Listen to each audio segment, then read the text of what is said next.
Kita akan membahas tentang rihlatu ilal akhirah, perjalanan manusia dari sejak lahir, kemudian wafat, kemudian menuju alam akhirat dan segala macam yang terjadi setelah kematian, sampai Allah masukkan kita ke dalam surga, atau na'udzubillah, mungkin sebagian manusia Allah masukkan ke neraka. Ini yang kita akan bahas. Memang pembahasannya panjang, jadi saya mohon minta kesabaran jamaah sekalian, karena saya akan berusaha menyingkat tetapi tidak menghilangkan yang penting-penting dari segi akidah yang wajib diimani oleh seorang mukmin. Ma'asyiral muslimin yang dimuliakan Allah Subhanahu wa taala. Kita tahu bahwa makhluk yang pertama kali Allah Subhanahu wa taala ciptakan adalah Arsyur Rahman, arsy Allah Subhanahu wa taala. Kemudian setelah itu Allah ciptakan air atau lautan di atas langit. Makanya Rasul mengatakan wa arsyuhu 'alal ma', dan arsy-Nya Allah itu di atas air. Kemudian setelah itu Allah Subhanahu wa taala ciptakan pena, dan Allah Subhanahu wa taala katakan kepada pena atau kolam, uktub kulla syai'in ila yaumil qiyamah, catat segala sesuatu yang akan terjadi sampai kiamat dibangkitkan. Maka kolam pun kemudian mencatat segala sesuatu yang kemudian diletakkan di sebuah papan yang disebut dengan lauh, dan papan tersebut dijaga oleh para malaikat sehingga disebut Lauhil Mahfuz. Maka setelah itu Allah Subhanahu wa taala menciptakan yang lainnya, termasuk menciptakan langit dan bumi dalam 6 hari. Dimulai hari Ahad, Allah ciptakan bumi 2 hari, Ahad dan Senin. Kemudian setelah itu Allah Subhanahu wa taala ciptakan langit hari Selasa dan Rabu. Kemudian Allah Subhanahu wa taala kembali ke bumi, dan Allah ciptakan segala sesuatu yang dihajatkan makhluk yang akan tinggal di bumi, seperti lautannya, hutan-hutannya, binatang-binatangnya, dari hari Kamis ke hari Jumat. Itulah yang disebutkan dalam Al-Quran bahwa Allah menciptakan langit dan bumi itu fi sittati ayyam, pada 6 hari. Makhluk yang berakal pertama yang Allah ciptakan adalah malaikat. Kemudian setelah itu jin. Baru makhluk yang berakal terakhir adalah manusia, dimulai daripada Adam alaihi salatu wassalam. Dan tertib ini berdasarkan sabda Nabi, khuliqatil malaikatu min nur wa khuliqatil jan min marijim min nar wa khuliqa lakum wa khuliqa Adam mimma wusifa lakum. Diciptakan malaikat dari cahaya, diciptakan jin dari ujung nyala api, dan diciptakan Adam sebagaimana yang Allah sifatkan kepada kalian, sepertilah bentuk Adam alaihi salatu wassalam. Tapi tentu penciptaan Adam akan berbeda dengan anak turunannya, karena Adam diciptakan oleh Allah Subhanahu wa taala secara langsung, di mana Allah Subhanahu wa taala perintahkan malakul maut untuk mengambil tanah-tanah dan sifat-sifat tanah yang ada di bumi, kemudian diangkat ke langit dan dibentuk. Setelah dibentuk sedemikian rupa, sehingga Allah katakan laqad khalaqnal insana fi ahsani taqwim, Kami ciptakan manusia itu seindah-indahnya bentuk. Maka Allah subhanahu wa ta'ala tiupkan ruh, dan Allah perintahkan malaikat untuk sujud kepada Adam. Wa idh qala rabbuka lil malaikati isjudu li Adam fasajadu illa iblis. Dan ketika Allah perintahkan kepada para malaikat sujudlah kepada Adam, semua malaikat sujud kecuali iblis. Iblis tidak mau sujud. Dari sinilah penciptaan Adam sejak saat itu memiliki musuh yang disebut dengan iblis. Sebagian ulama mengatakan iblis ini dari kalangan malaikat yang maksiat. Tapi pendapat yang kuat, iblis ini dari kalangan jin, sebagaimana Allah katakan kana minal jin fa fasaqa an amri rabbi. Iblis itu bagian dari jin yang bermaksiat kepada perintah Allah subhanahu wa ta'ala.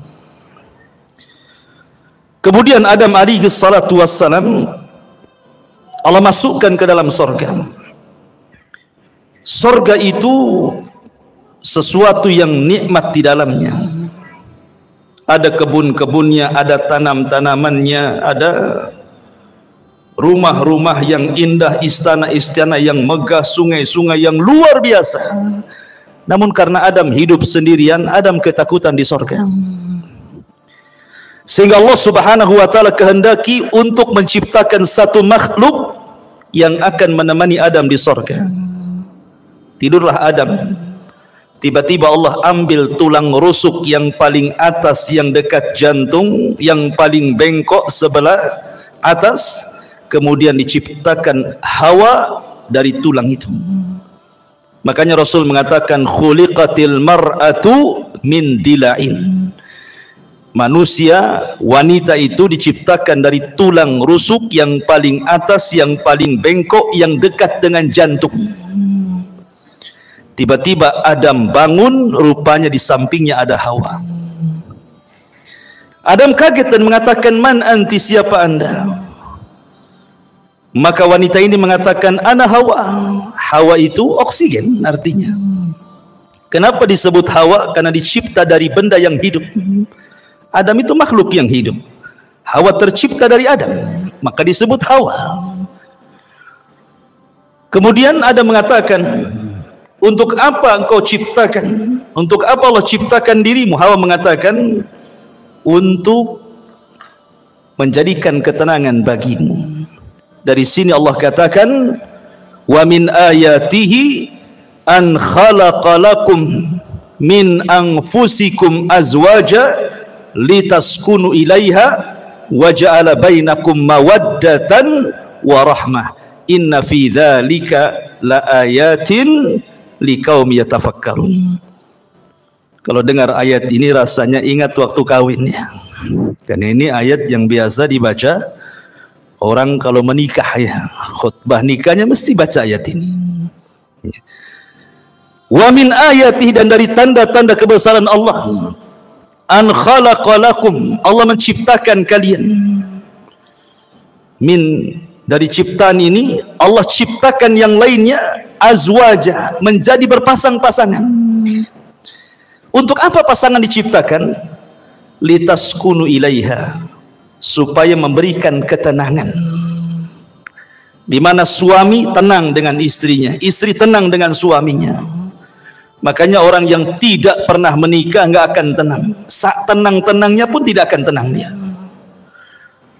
Gimana? Masak-masak sendiri kan itu. Nyuci-nyuci sendiri, gimana bisa tenang? Ya. Nggak akan tenang. Dan ketenangan itu mukjizat dari Allah subhanahu wa ta'ala.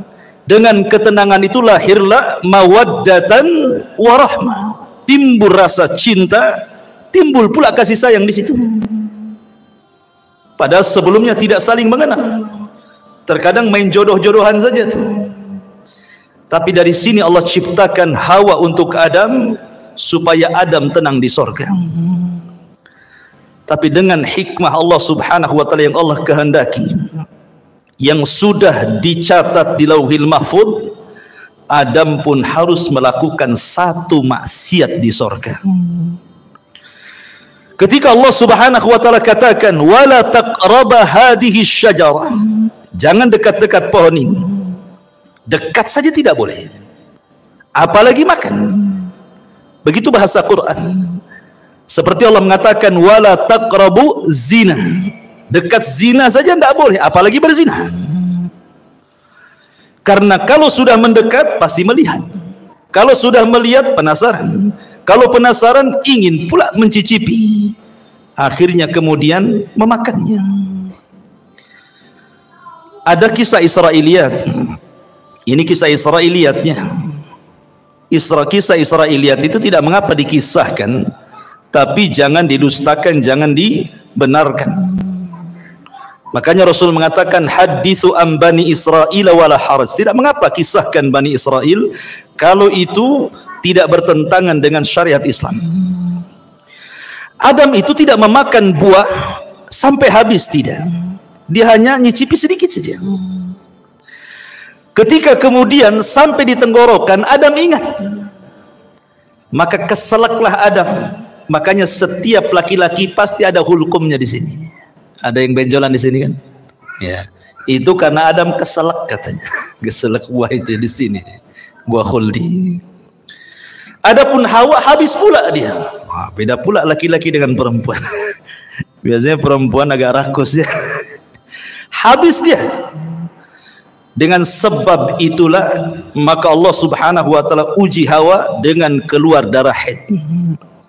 Dari situlah maka keturunannya para wanita pasti setiap bulan akan keluar darah haid.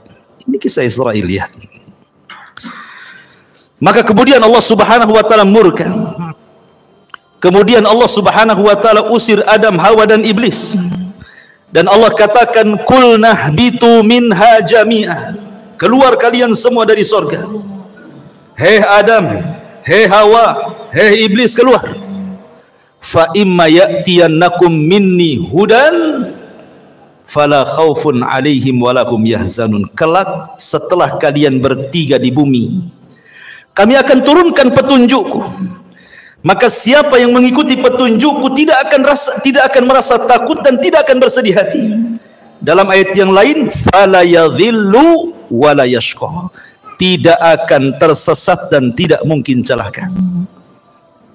Dengan takdir Allah, iblis diturunkan di lautan, Adam diturunkan di Sri Lanka, dan Hawa diturunkan di Jeddah.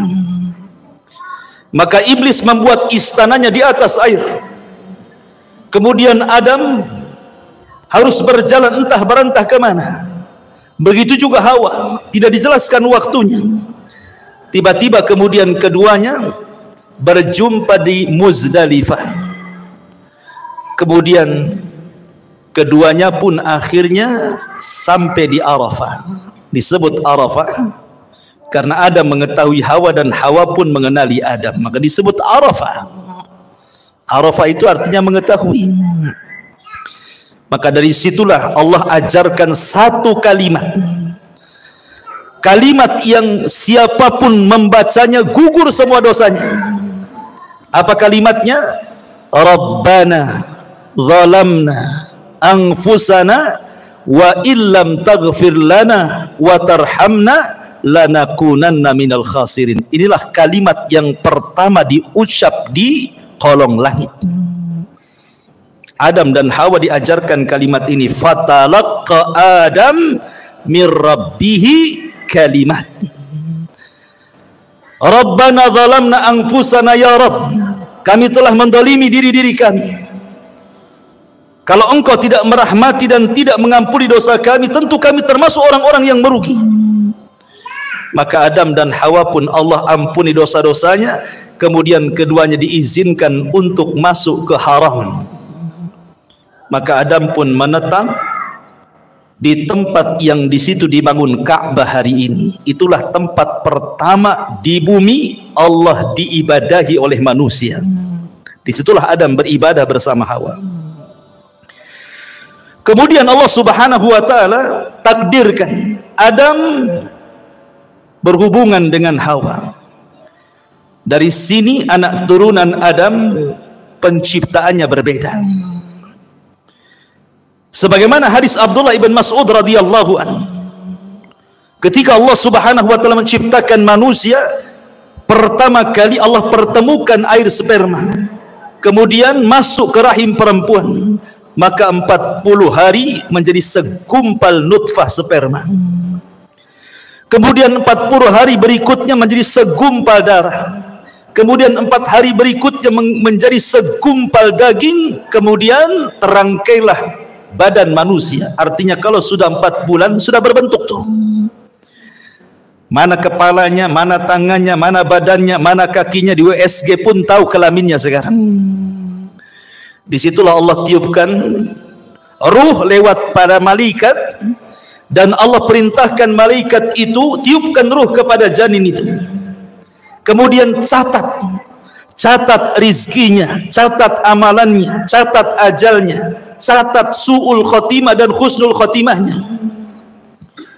Maka setelah 9 bulan, maka lahirlah janin tersebut menjadi manusia. Hawa melahirkan 20 kali, dan setiap lahiran selalu kembar, sehingga putra Adam berjumlah 40, 20 laki-laki dan 20 perempuan. Kemudian setelah anak-anak Adam kemudian besar,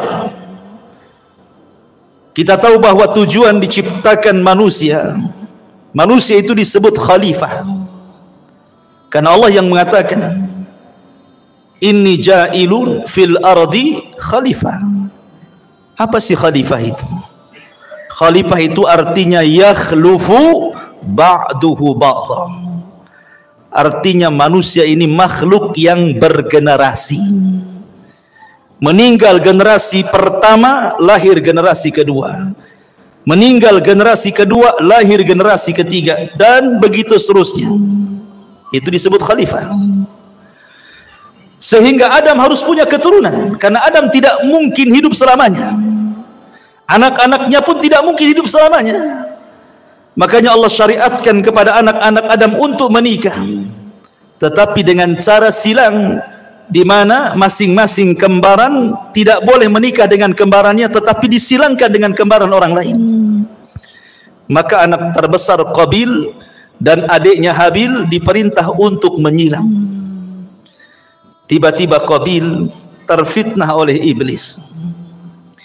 Iblis datang kepada Qabil, mewaswasi Qabil, karena selama ini iblis berusaha untuk menggoda Adam dan Hawa. Adam dan Hawa sudah kapok, tidak mungkin digoda lagi, cukuplah godaan terjadi di sorga, sehingga iblis tidak bisa menggoda Adam dan Hawa. Akhirnya yang digoda adalah anak turunannya.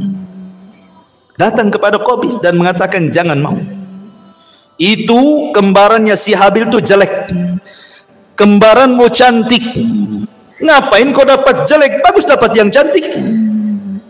Dari sini kita tahu tabiat laki-laki itu suka yang cantik. Kalau perempuan ganteng itu bonus, yang penting kaya, ya kan, cukup gitu ya. Kalau perempuan, kalau laki-laki yang penting cantik walaupun kere. Akhirnya kemudian Qabil menolak, seolah-olah ini putusan bapaknya, bukan putusan Allah. Adam bukan ayah yang diktator. Dia berdoa kepada Allah untuk mencari solusi.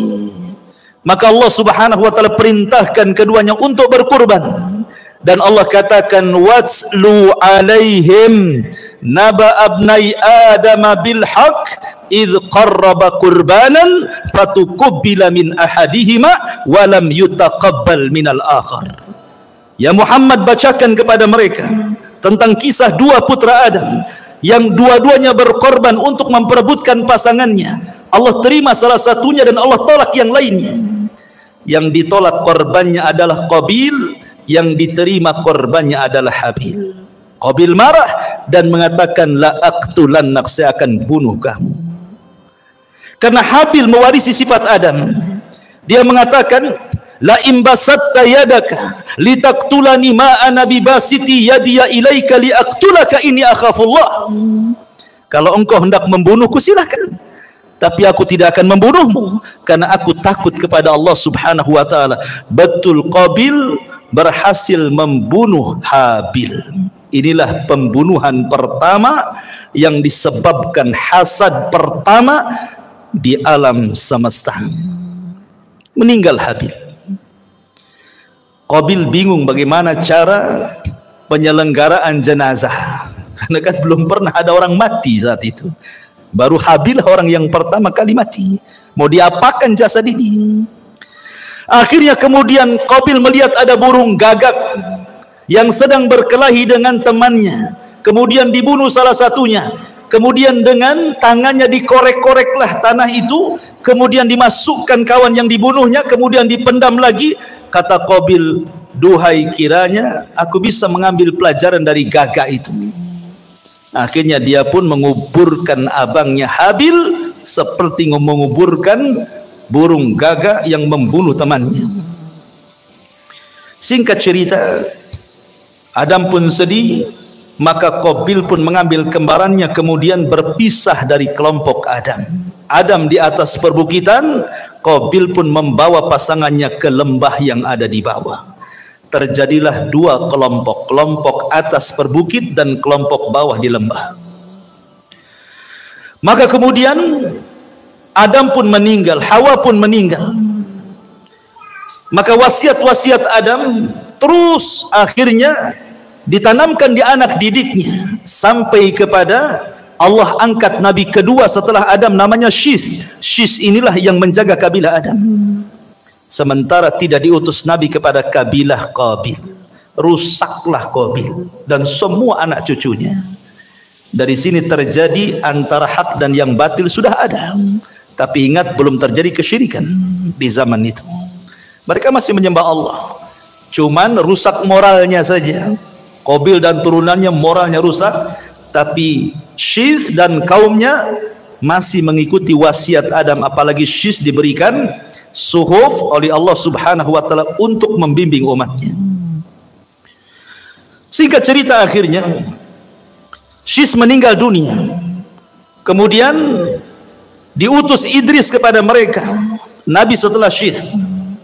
Maka Idris terus berusaha untuk mendakwahi kaumnya dan kaum anak turunan Qabil. Sampai akhirnya era Nuh alaihi salatu wassalam. Kemudian terjadi bandang banjir yang luar biasa, adab sebagai kaum Nuh. Akhirnya tidak ada yang hidup kecuali perahu Nabi Nuh. Lah Nuh itu punya 3 putra, namanya Syam, Ham dan Yafis. Setelah kapal Nuh kemudian bersandar di bukit Judi Iraq, kemudian 3 putra Nuh ini menyebar ke seantero dunia. Syam melahirkan keturunan Arab, Ham melahirkan orang-orang yang berkulit hitam. Kemudian Yafis ke daratan Afrika, ke daratan Asia, lahirlah kita-kita ini, turunan Yafis. Maka menyebarlah manusia kemana-mana. Kemudian diutus para nabi. 120.000 nabi diutus oleh Allah Subhanahu wa taala. 315 rasul Allah utus ke permukaan bumi. Walaupun Al-Quran hanya mencatat 25 nabi dan rasul, 18 nama diantaranya tercantum dalam satu surat, suratul An'am, dan lebihnya tersebar di beberapa ayat di beberapa surat dalam Al-Quran, sehingga genap menjadi 25 nabi dan rasul. Itu yang kita kenal. Yang tidak kita kenal banyak, ribuan nabi-nabi yang diutus kepada Bani Israel. Sampai ditutup dengan kerasulan Nabi kita Nabi Muhammad sallallahu alaihi wa ala alihi wasallam. Ma'asyiral muslimin yang dimuliakan Allah Subhanahu wa taala. Ketika kemudian Nabi sallallahu alaihi wasallam diutus, artinya sudah tidak ada nabi lagi. Tidak ada rasul lagi. Karena dialah penutup para nabi dan rasul. Di sini kita baru pahami ayat Al-Quran yang pertama kali saya baca tadi, fa imma ya'tiyannakum minni hudan fala khaufun alaihim walahum yahzanun. Siapapun yang mengikuti petunjukku, kata Allah, dia tidak mungkin takut dan tidak mungkin bersedih. Apa mana petunjuk di sini? Mana petunjuk di sini? Allah akan turunkan para nabi. Allah akan turunkan kitab-kitab langit. Kitab langit itu jumlahnya 104. Yang 4 ma'ruf di sana ada Taurat, ada Zabur, ada Injil, ada Quran, dan yang 100 tidak ma'ruf. Allah hanya menyebut dengan kalimat suhuf, sehingga Allah mengatakan di dalam suratul A'la, inna hadza la fi suhufil ula suhufi Ibrahim wa Musa. Maka siapapun yang mengikuti petunjuk tidak mungkin tersesat, tidak mungkin celaka di zamannya. Ketika Allah turunkan kitab Taurat, kemudian diberikan kepada Musa, itulah petunjuk Allah. Maka di zaman itu siapa yang mengikuti Musa dan Taurat tidak mungkin sesat, tidak mungkin celaka. Kemudian datang era Zabur dan Daud. Maka siapapun yang mengikuti Zabur dan juga Daud di zamannya, maka mereka tidak mungkin sesat dan celaka. Kemudian datang era Injil dan Isa. Maka siapapun yang mengikuti Injil dan Isa di zamannya tidak mungkin sesat dan celaka. Kemudian yang terakhir Allah turunkan Al-Quran, dan Allah utus Nabi kita Muhammad sallallahu alaihi wasallam. Maka siapapun yang mengikuti Nabi sallallahu alaihi wasallam dan Al-Quran, fala yadillu wala yasqa, tidak mungkin sesat dan celaka. Tetapi setiap para nabi diutus kepada kaumnya, hanya nabi kita diutus kepada seluruh manusia, jinnya dan manusianya. Wa ma khalaqtul jinna wal insa illa liya'budun. Ma'asyiral muslimin yang dimuliakan Allah Subhanahu wa taala, kondisi manusia. Allah Subhanahu wa taala berfirman dalam Al-Qur'an, inna sa'yakum lasyatta. Inna sa'yakum lasyatta. Fa amma man a'ta wattaqa wa saddaqa bil husna fasanuyassiruhu lil yusra wa amma man bakhila wastagna wa kadzdzaba bil husna fasanuyassiruhu lil usra. Kehidupan manusia akan berbeda-beda karena Allah mengatakan inna sa'yakum lasyatta. Usaha kalian itu berbeda-beda. Ada yang dalam hidupnya manusia ini betul-betul di atas ketaatan, tidak pernah maksiat kepada Allah. Dia melaksanakan perintah Allah dan menjauhi larangan. Dia berusaha untuk menghalalkan yang Allah halalkan dan menjauhi yang diharamkan Allah. Maka orang-orang yang seperti ini hidup sesuai dengan asal penciptaan manusia. Wa ma khalaqtul jinna wal insa illa liya'budun. Tetapi ada manusia itu yang cenderung kufur. Mereka tidak melaksanakan perintah, cenderung melanggar larangan, menghalalkan yang diharamkan, mengharamkan yang dihalalkan. Maka mereka orang-orang yang celaka. Begitulah manusia. Ada yang mukmin, ada yang kafir, ada yang fasik, ada yang taat, ada yang musyrik, ada yang bertauhid, ada yang beribadah, ada yang bermaksiat. Begitulah macam-macam manusia. Allah katakan, ya ayyuhal insan innaka kadihun ila rabbika kadhan famulaki. Wahai manusia, engkau akan bekerja dengan lelah dan letih. Untuk apa? Ila rabbik, menuju Tuhan. Kadhan, dengan keletihan. Famulaki, dan engkau akan berjumpa dengan Allah Subhanahu wa ta'ala. Artinya bahwa manusia dengan berbagai macam daerahnya, negaranya, bentuknya, wataknya, tujuannya satu. Kita ini sedang berjalan menuju Allah Subhanahu wa ta'ala. Mau tidak mau kita akan berjumpa dengan Allah.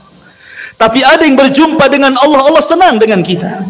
Ada orang yang berjumpa dengan Allah, Allah benci dengan kita. Man ahabba liqa Allah ahabballahu liqa'ah, wa man kariha liqa Allah karihallahu liqa'ah. Siapa yang cinta berjumpa dengan Allah, Allah suka berjumpa dengan kita.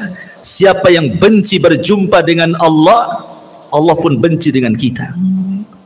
Begitulah hidup manusia. Wahadainahu najdain, kami pilih dua jalan. Ini jalan ke sorga, sudah dijelaskan jalannya. Ini jalan ke neraka, sudah dijelaskan jalannya. Tidak ada satupun jalan, baik ke sorga atau ke neraka, semua sudah dijelaskan. Tidak ada. Wa ma yatiru ta'irun fil hawa, Tidak ada satupun burung yang mengepakkan sayapnya di langit, kata Rasul, kecuali sudah dijelaskan ilmunya.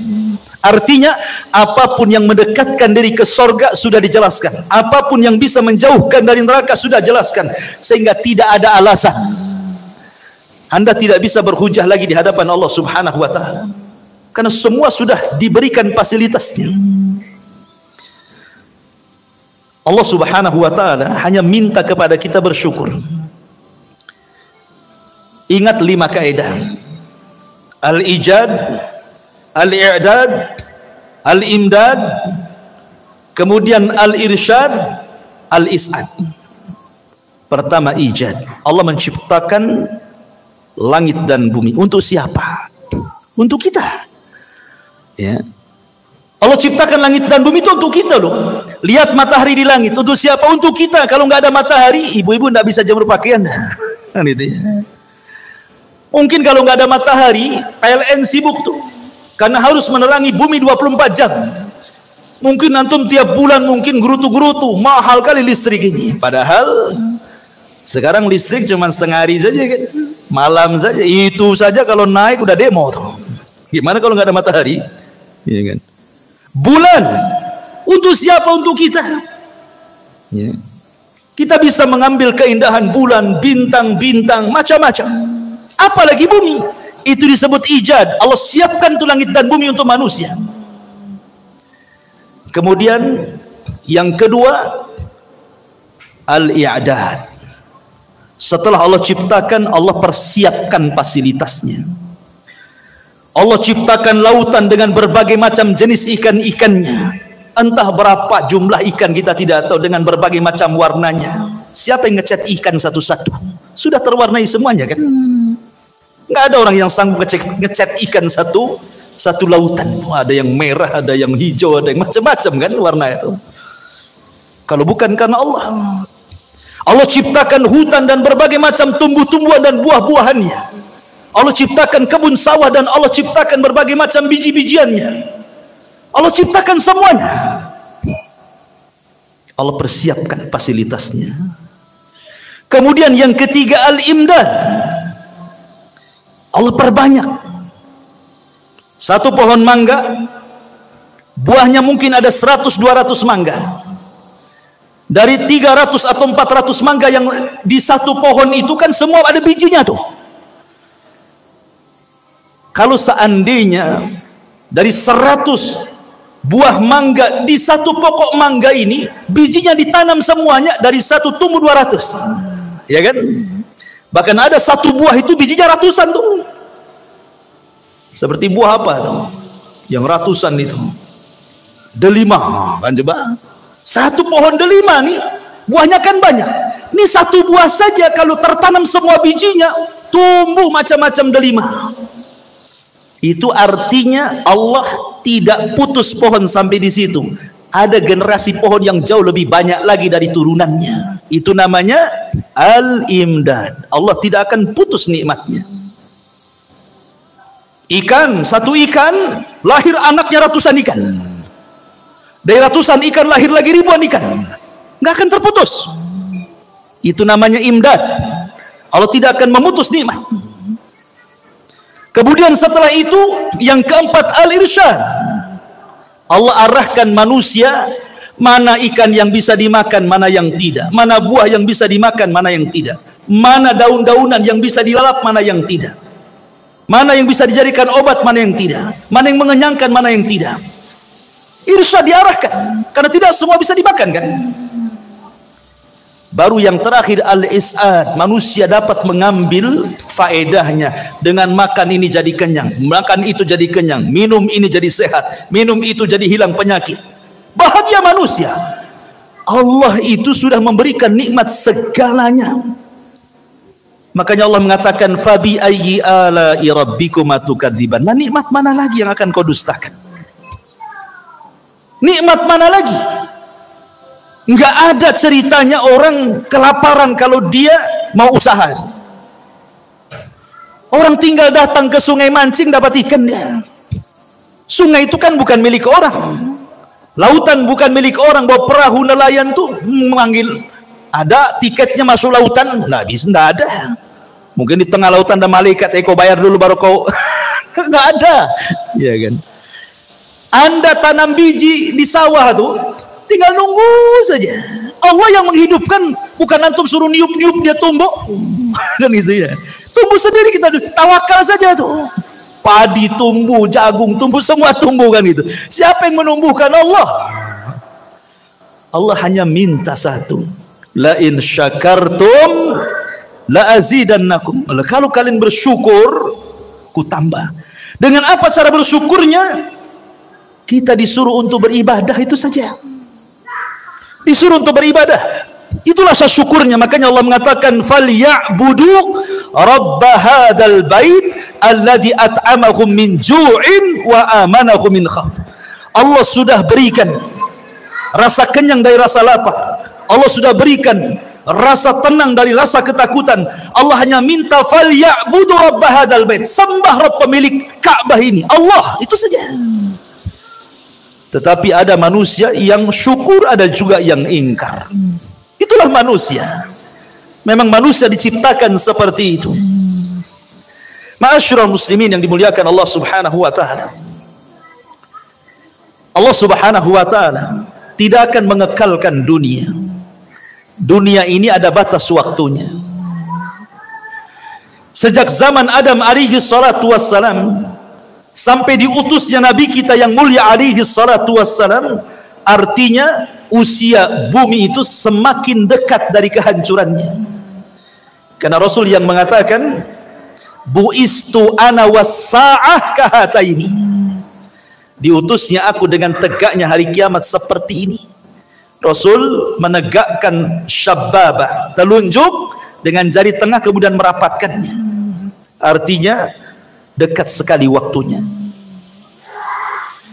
Dan Allah Subhanahu wa taala Maha Adil. Allah tidak langsung sekonyong-konyong mendatangkan kiamat, tidak. Allah tidak mendatangkan kiamat langsung tiba-tiba digempakan satu dunia, tidak. Allah itu adil, rahim kepada hamba-hambanya. Diberikan kesempatan untuk tobat, diberikan kesempatan untuk masuk surga dengan dikirim tanda-tanda kiamat kecil. Dan 90% lebih tanda-tanda kiamat kecil itu hampir semua sudah terjadi dan kita bisa saksikan setiap hari ada. Hanya mungkin 10% saja yang belum terjadi. Ya kurang lebih seperti itu. Artinya 90% sudah terjadi sejak zaman Nabi sampai hari ini.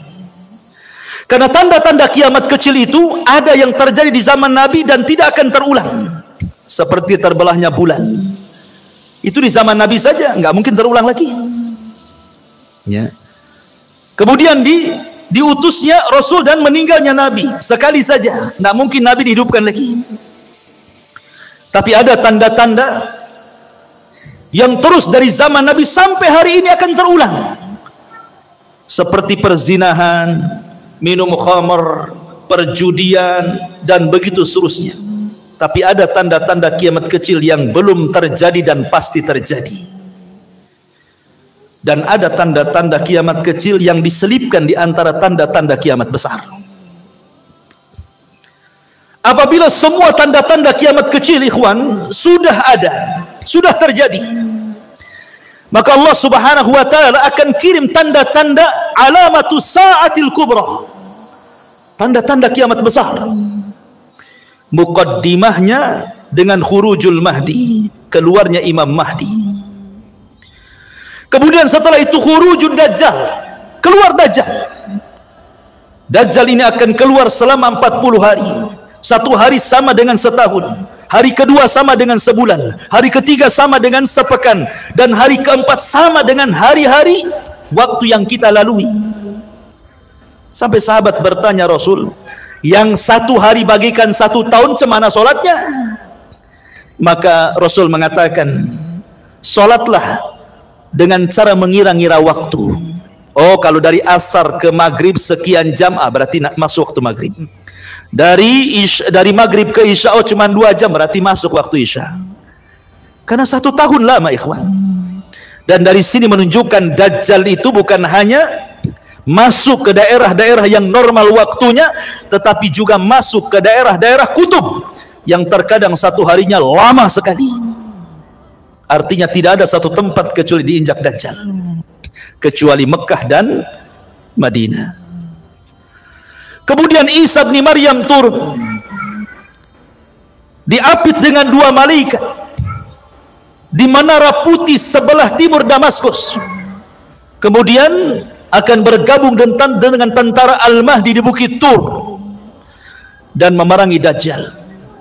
Dan Isa berhasil membunuh Dajjal, mematahkan salib, membunuh babi, dan berhukum dengan hukum keadilan. Banyak orang masuk Islam sebelum wafatnya Isa bin Maryam. Kemudian setelah fitnah Dajjal hilang, datang fitnah yang ketiga. Tanda-tanda kiamat besar, khuruju Ya'juj wa Ma'juj. Keluar Ya'juj dan juga Ma'juj. 2 kabilah besar, turunan Yafis ibn Nuh, yang dahulu pernah dibenteng oleh Dzulqarnain. Tiba-tiba kemudian gerbangnya pecah, mereka pun keluar min kulli hadabin yansilun, bagaikan bah air yang terjun dari ketinggian saking banyaknya.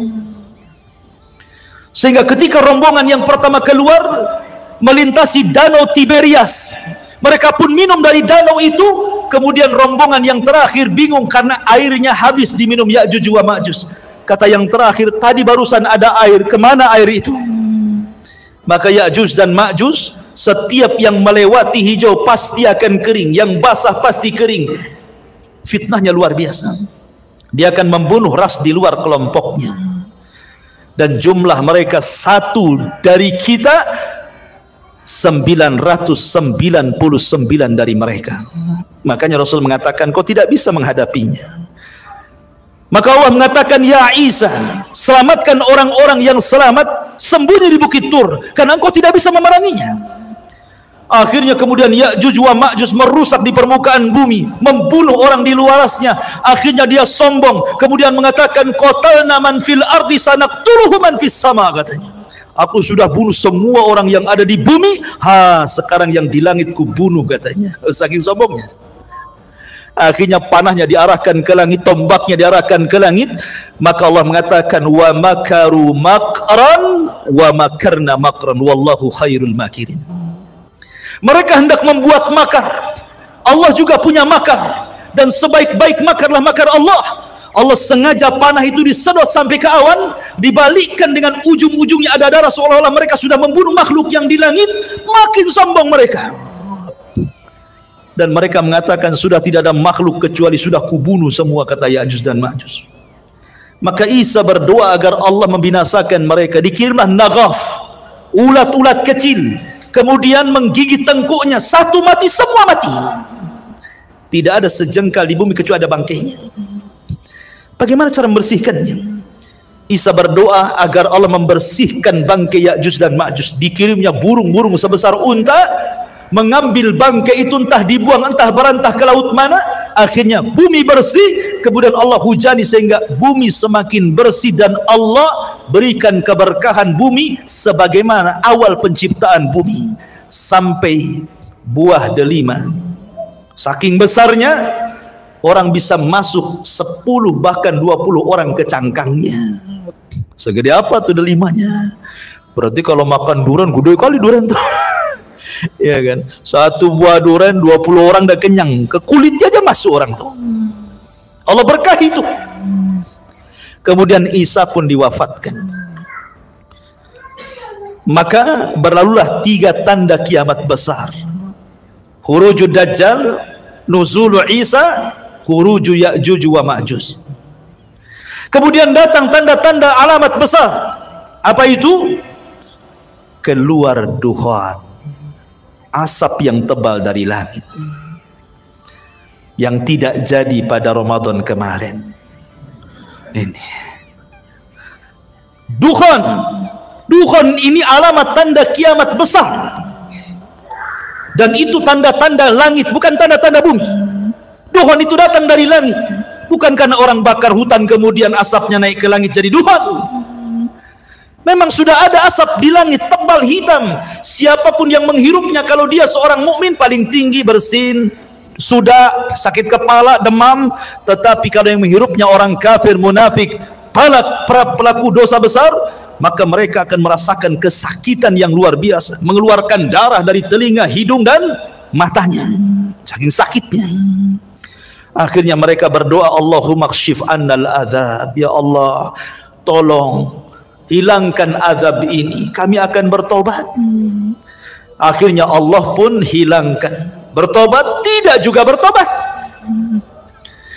Ketika mereka tidak mau juga kunjung bertobat, yang beriman tetap dengan keimanannya, yang kafir tetap dengan kekafirannya, yang fasik tetap dengan kefasikannya, apa yang terjadi? Allah subhanahu wa ta'ala takdirkan tiba-tiba matahari terbit dari arah barat. Ketika manusia tertidur pulas di malam hari, kemudian terbangun di pagi hari. Biasa orang-orang yang beriman, mereka bangun subuh, kemudian mereka ke masjid, kemudian mereka sholat subuh. Coba tenangkan anak-anaknya di belakang itu, ya. Ketika kemudian orang-orang yang beriman bangun di waktu subuh, biasa mereka bangun kemudian sholat subuh. Tetapi orang-orang kafir, fasik, munafik masih terlelap tidur sampai waktu sudah pagi, harusnya matahari terbit, matahari tak kunjung terbit. Ditunggu sampai waktu zuhur, tidak terbit juga. Ditunggu sampai waktu asar, tidak terbit juga. Harusnya ketika matahari terbenam, tiba-tiba muncul. Harusnya matahari itu terbenam, tiba-tiba muncul. Inilah yang disebut dengan keluarnya matahari dari arah barat itu. Dan itu terjadi 3 hari berturut-turut. Semua manusia menangis, semua manusia menyesal. Orang-orang yang menyembah berhala, dibuang berhalanya. Apa manfaat membuang berhala? Ustadz sudah resign, tidak jadi ustadz lagi, karena percuma berdakwah. Tobat sudah ditutup, karena pintu tobat itu akan diterima di 2 waktu. Pertama, nyawa belum sampai di tenggorokan. Yang kedua, matahari sudah belum terbit dari arah barat. Kalau sudah nyawa di tenggorokan, matahari terbit dari arah barat, maka Allah mengatakan, la yanfa'u imanukum, tidak akan bermanfaat iman kalian. Tidak akan bermanfaat iman kalian. Lalu apa gunanya bertobat? Maka kemudian setelah 3 hari, Allah munculkan dabatun minal ar, binatang yang muncul dari perut bumi bisa bicara. Dalam hadis yang lemah, ada yang mengatakan kisah Israiliyat, tangan kanannya memegang stempel Nabi Sulaiman dan tangan kirinya membawa tongkat Nabi Musa. Setiap berjumpa dengan orang mukmin distempel dahinya, bercahaya mukanya. Setiap berjumpa dengan orang kafir dipukul dengan tangan kiri dengan tongkat Musa, gosong semua wajahnya. Dari situ hilang nama, yang ada hanya kalimat mukmin dan kafir. Dan tidak tersinggung kalau ada orang dikatakan mau kemana min, mau ke pasar fir, nggak tersinggung. Kalau sekarang tersinggung, orang kafir kita kafirkan saja, orang Islam tersinggung. Jangan dibilang kafir, bilang non muslim katanya, kan itu ya. Nanti di akhir zaman loh, orang mukmin mengkafir-kafirkan orang kafir, gak tersinggung. Kenapa pula orang sekarang tersinggung? Gitu kan aneh gitu ya. Kafir itu ada bahasanya dalam Quran, lam yakunil ladzina kafaru. Siapa kafaru? Min ahlil kitab, orang Yahudi dan Nasrani. Kalau Allah katakan Yahudi kafir, kita katakan kafir. Kalau katakan Nasrani kafir, kita katakan kafir. Harus dikatakan apa lagi? Allah yang mengatakannya, kita kan hanya mengikuti apa yang Allah katakan. Kecuali kalau Allah tidak kafirkan, Anda kafirkan, nah itu jangan. Kok Anda ini masuk ke khawarij namanya, mengkafir-kafirkan yang bukan orang kafir, akhirnya sampai mengebom sana sini jadinya. Itu manhaj takfir, tidak boleh ya. Maka setelah kemudian tidak ada satupun manusia kecuali stempel oleh dabatul ar ini, binatang yang melata yang bisa bicara ini. Binatang ini tidak membunuh, dia hanya menstempel-stempel saja.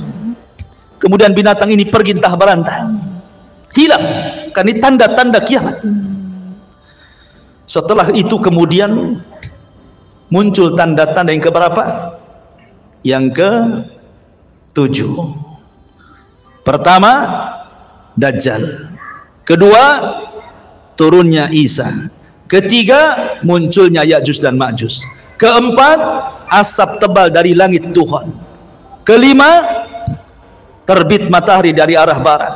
Keenam, munculnya binatang yang melata yang keluar dari perut bumi dan bisa bicara dan menstempel manusia.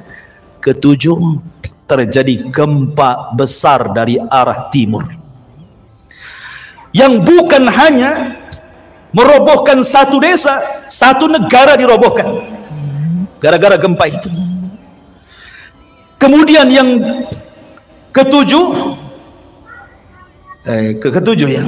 kedelapan, gempa dari arah barat. Setelah gempa dari arah timur, dari arah barat pula gempa. Negara-negara jatuh gara-gara gempa itu. Kemudian yang ke-9, terjadi gempa besar di Jazirah Arab. Inilah yang disabdakan Nabi SAW, khasfun bil masyriq wa khasfun bil maghrib wa khasfun bi jaziratil Arab. Gempa dari arah timur, gempa dari arah barat, gempa dari Jazirah Arab. Dan yang terakhir, khurujun nar, munculnya larva, munculnya api yang besar keluar dari perut Aden Yaman dan keluar dari negeri Hijaz. Kemudian api ini bergabung di antara dua tempat ini, menggiring manusia satu dunia, kemudian mengarahkan mereka ke negeri Syam. Api ini tidak membakar manusia, tapi dia membakar yang lainnya, karena tugasnya menggiring manusia sampai ke Syam. Setelah di Syam inilah yang disebut dengan Ardul Mahsyar, bumi perkumpulan manusia satu dunia di situ. Kemudian Allah kirim angin yang sepoi-sepoi, yang dingin banget angin ini. Angin ini masuk ke ketiak-ketiak orang yang masih punya iman walaupun sebiji darah. Kemudian Allah cabut nyawanya sehingga tidak ada yang beriman lagi di permukaan bumi. Disinilah Nabi SAW mengatakan, la taqumu sa'ah illa ala syiraril khalqi. Tidak mungkin tegak hari kiamat kecuali orang-orang yang hidup di permukaan bumi, tersisa orang-orang kafir. Orang yang beriman tidak akan merasakan kiamat karena sudah mati semua. Yang merasakan kiamat itu orang kafir, yang Allah katakan yauma, pada hari ketika yanfukhu nafkhatan, di mana Allah Subhanahu wa taala memerintahkan malaikat Israfil untuk meniupkan sangkakala pertamanya. Apa yang terjadi? Idza zulzilatil ardu zilzalaha. Ketika tiupan itu ditiup oleh Israfil, maka satu bumi akan digempahkan. Wa idzal biharu fujjirat, maka semua air lautan ditumpahkan ke daratan. Wa idzan nujumun tasharat, semua bintang-bintang akan dijatuhkan. Dan semua gunung-gunung akan tercabut dari pasaknya, kemudian bergeser dari tempatnya, kemudian diterbangkan seperti kapas. Ka'asfi ma'ful, seperti kapas. Kemudian dibenturkan di langit, kemudian dikembalikan ke bumi, hanya tinggal tanah, debu. Sehingga Allah mengatakan kal ihnil manfush, seperti kapas kalau diletakkan di kipas tuh terbang ke sana-sana. Itulah gunung. Berapa hari penghancuran seperti ini? Lah ketika terjadi kiamat, penghancuran alam semesta, maka Allah Subhanahu wa taala membuka seluruh pintu langit. Wa futihatis sama fakanat abwaba. Pintu langit dibuka semua. Semua malaikat keluar dari langit-langit itu. Karena langit akan digulung seperti kita menggulung kertas. Maka ketika betul-betul terjadi kiamat, Allah wafatkan semua para malaikat, Allah wafatkan semua jin, dan Allah wafatkan semua manusia. Tidak ada yang tersisa kecuali yang Allah Subhanahu wa taala izinkan untuk tidak dihancurkan pada hari kiamat. Seperti arsy, seperti kursi, seperti lauhil mahfud, seperti roh, seperti tulang ekor manusia, tidak dihancurkan, tapi semua dihancur-hancurkan. Berapa lama? Hadis Abu Hurairah radhiyallahu anhu mengatakan, 40 tanpa menyebut 40 tahun, 40 bulan, 40 hari. Pokoknya 40 lah kata Abu Hurairah. Ya bisa 40 hari kehancuran alam semesta, bisa 40 bulan, bisa juga 40 tahun. Karena ketika Abu Hurairah ditanya, ya Abu Hurairah, apakah 40 hari? Fa'abaitu, aku enggan menjawabnya. Apakah 40 bulan? Fa'abaitu, aku enggan menjawabnya. Apakah 40 tahun? Fa'abaitu, aku pun enggan menjawabnya. Pokoknya 40 lah kan itu. Itu antara tiupan sangkakala pertama ke tiupan sangkakala kedua. Hancur semua alam semesta ini. Hancur semuanya.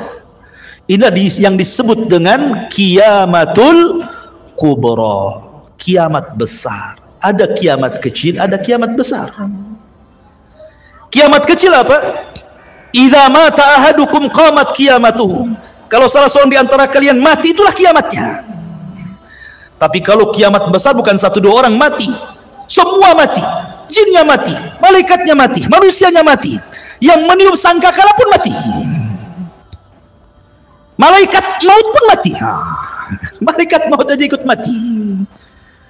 Ketika malakul maut datang kepada Allah Azza wa Jalla, Allah mengatakan, man abqait, siapa yang kau sisakan, kau tidak cabut nyawanya. Kata malaikat maut, tinggal Jibril, Mikail, Israfil. Kata Allah, cabut semuanya. Maka Jibril dicabut nyawanya, Israfil dicabut, Mikail dicabut. Kemudian malakul maut datang kepada Allah, siapa lagi yang tersisa? Kata malakul maut, tidak ada ya Rabb illa abdukal fakir, kecuali hambamu yang fakir. Oh kalau gitu mati kamu, katanya. Mati juga dia. Ya. Maka ketika 40, di angka 40 terjadi kehancuran yang luar biasa itu, sudah tidak ada makhluk yang berakal lagi. Bumi sudah hancur, langit sudah hancur, semua sudah hancur. Apa yang terjadi? Allah Subhanahu wa taala berteriak, limanil mulkul yaum, limanil mulkul yaum. Kalian sudah tahu siapa yang berkuasa di alam semesta ini? Tidak ada yang menjawab. Enggak ada malaikat, enggak ada jin, enggak ada manusia, semua mati. Maka Allah jawab sendiri, lillahil wahidil qahar. Alam semesta ini pemiliknya hanya zat yang maha satu, yang maha perkasa, Allahu Azza wa Jal. Itulah yang difirmankan dalam surah Al-Fatihah, Maliki Yaumiddin. Itu makna Maliki Yaumiddin itu, raja pada hari pembalasan. Maka setelah kemudian Allah Subhanahu wa taala atur kembali alam semesta untuk menjadi alam akhirat. Maka bumi yang kita pijak hari ini, Allah katakan yauma tubaddalul ardu ghairal ardh. Pada hari di mana bumi Allah hancurkan, kemudian Allah ganti dengan bumi yang baru. Kata para ulama, bukan bumi ini hilang datang bumi baru, tidak. Bumi yang kita pijak ini pula bumi padang mahsyar. Cuman bentuknya dirubah. Yang tadinya bulat kemudian dibentangkan. Yang tadinya kifata dilipat kemudian dibentangkan. Sehingga bumi yang sekarang kita lihat ada bukit, ada gunung, ada lembah, ada tinggi, ada yang merendah. Nanti ketika Allah hancurkan, Allah ganti dengan bumi yang baru, maka Allah hamparkan sehingga tidak ada yang meninggi, tidak ada yang merendah, tidak ada bukit, tidak ada lembah, semua rata, nggak ada bangunan, nggak ada rumah, nggak ada hutan, nggak ada gunung, nggak ada bukit, rata semuanya. Kenapa Allah ratakan wa idzal ardu muddat, dan apabila bumi diratakan supaya makhluk sejak Adam meninggal sampai yang terakhir mati muat di bumi itu. Sekarang bumi itu dalam bentuk bulat kan, lonjong atau bulat. Di bumi ini ada lautnya, di bumi ada hutannya, di bumi ada bukit, ada gunung. Tidak semua tempat dihuni manusia. Kalau seandainya bumi tidak dirubah, kemudian seluruh manusia dibangkitkan sejak Adam sampai yang terakhir mati, nah akan muat bumi ini. Makanya kemudian dihancurkan, gunungnya diratakan, ditimbun lautnya diratakan, tidak ada lembah, semua rata, sehingga kalau dibangkitkan semua akan muat di situ. Itulah padang mahsyar. Allah katakan wa akhrajatil ardu athqalaha. Allah Subhanahu wa taala bangunkan malaikat Israfil untuk meniupkan sangkakalanya yang kedua. Ketika Israfil kemudian bangkit, kemudian meniupkan sangkakala keduanya, maka terjadilah yaumul ba'tsi wan nusyur, hari di mana manusia dibangkitkan kemudian dikumpulkan.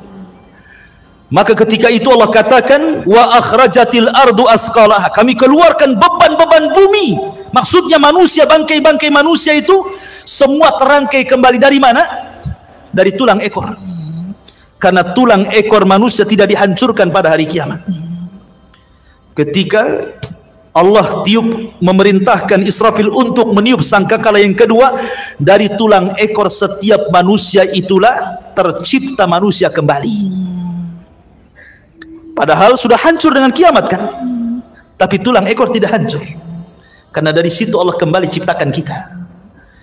Kemudian jasad itu dilempar ke permukaan. Bayangkan sejak zaman Adam sampai yang terakhir mati itu jasad itu bergelimpangan di padang mahsyar. Maka Allah subhanahu wa ta'ala katakan, wa idzan nufus zuwijat, apabila ruh dilesatkan dari illiyin kalau ruhnya orang yang beriman, kemudian dilesatkan dari sijin kalau ruhnya orang kafir, kemudian masuk ke jasad-jasad mereka tanpa tertukar jasadnya. Nggak mungkin antum tertukar dengan kawan antum. Salah, ini badan antum di sini kok ruhnya masuk situ? Enggak, pasti akan pas ruh dengan jasad, ya itu juga. Ya. Disitulah manusia dibangkitkan. Ketika manusia dibangkitkan, orang-orang kafir ini digambarkan dalam surah Yasin, ya wailana man ba'atsana mim marqadina, katanya, duhai celaka kami, siapa yang membangunkan kami dari tidur-tidur kami ini? Maka mereka digambarkan seperti apa? Seperti larang. Al-qari'atu mal qari'ah wa ma adraka mal qari'ah yauma yakunun nasu kal farashil mabsus, seperti larang. Antum tahu larang? Larang ini kalau ada lampu maka dia akan mengejar lampu, dan mereka terbangnya tidak ada aturan, sehingga karena tidak ada aturan diterjang kawannya, besoknya jatuh semua, sayapnya tak kemana-mana. Begitulah kondisi manusia pada hari kiamat. Orang-orang kafir yang ke barat lari ke timur, yang dari timur lari ke barat, yang selatan lari ke utara, mereka tidak ada tujuan seperti larang. Yauma yafirrul mar'u min akhihi wa ummihi wa abihi wa sahibatihi wa banihi likulli imri'in yauma idzin sya'nun yughni. Di mana orang lari dari saudaranya, lari dari ibu bapanya, lari dari pasangan dan anak-anaknya. Semua manusia sibuk dengan sendirinya, kecuali orang-orang yang beriman. Dibangkitkan tidak lari. Di sampingnya sudah ada pasangan istri, suaminya, anak, ibu, kakek, semua. Walladzina amanu wattaba'athum walladzina amanu, dan orang-orang yang beriman, wattaba'athum dzurriyyatuhum biimanin, kemudian keimanan diikuti oleh keluarganya, alhaqna bihim dzurriyyatuhum, maka kami kumpulkan keluarga yang beriman di satu tempat. Ketika orang-orang yang beriman ini melihat orang-orang kafir lari ke sana kemari, maka mereka hanya mengatakan, hadza ma wa'adar rahman wa sadaqal mursalun, inilah janji dari Allah Ar-Rahman dan benarlah ucapan para nabi. Ma'asyiral muslimin yang dimuliakan Allah subhanahu wa ta'ala, ketika itulah baru ada penyeru di tengah-tengah padang mahsyar, kemudian barulah manusia tertuju kepada satu suara, dan Allah subhanahu wa ta'ala bahasakan kal jaradil muntashir, seperti belalang-belalang yang sedang berterbangan. Belalang itu kalau terbang bersama koloninya pasti akan tertuju kepada satu titik, maka semua tertuju kepada satu titik. Di sini disebut dengan ardul mahsyar, kita akan dikumpulkan, ya.